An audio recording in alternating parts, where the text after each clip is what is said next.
In London is Dr. James Smith, an emergency physician who's worked in Gaza. He's also a lecturer on humanitarian policy at University College London. Dr. Smith, thank you so much for your time. A very basic question, if we could start with that. What happens to the human body when it is denied sustenance?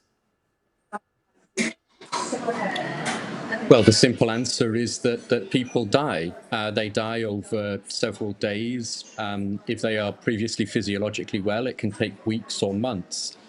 Over the course of almost 2 years now, the IPC has repeatedly warned of profound food insecurity, imminent risk of famine, particularly in the north of Gaza.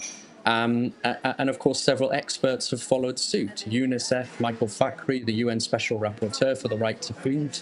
The physiological response is entirely predictable.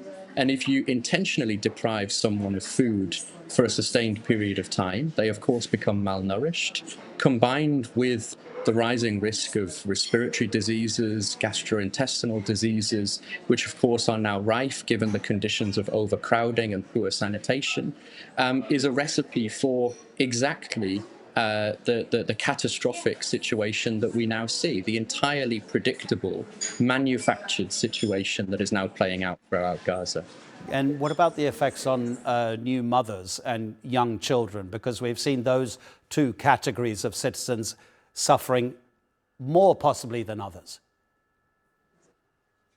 Well, there are certain groups that are physiologically more vulnerable, pregnant and breastfeeding women, small children, neonates in particular, the elderly, people with pre-existing medical conditions, or those who are attempting to recover post-operatively. We've seen, of course, children born with a very low birth weight. Children, certainly in the first weeks and months of life, are particularly vulnerable, and malnutrition during those first critical days can have lifelong consequences. We often talk about the first 1,000 days of life as a particularly critical period with respect to long-term problems that can result from malnutrition or from the acquisition of infectious diseases during that period. You're more than a doctor, James, because you list your interests, among them humanitarian ethics. And I wouldn't mind your take on the ethics of what's happening. Because would it be incumbent upon the Israeli state to allow more assistance in, even if, and this has been disproven by the United Nations, even if Israel is right and Hamas is stealing the aid? But as I say, every single UN agency says that's not true. But if it were true, would it still be Israel's responsibility to send more aid into Gaza? There is no ethics in Gaza. Ethics has died a death in Gaza. There's certainly no humanitarian ethics.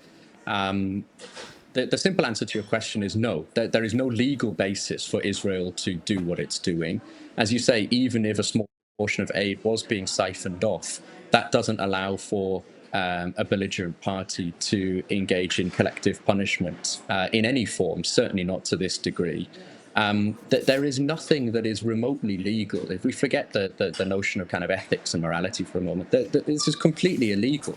We're talking about atrocity crime after atrocity crime that has reached its inevitable conclusion, which is starvation to the point of famine, atrocity crimes to the extent of genocide, and an indifferent and in many cases a collusionary international community that has simply allowed this to happen.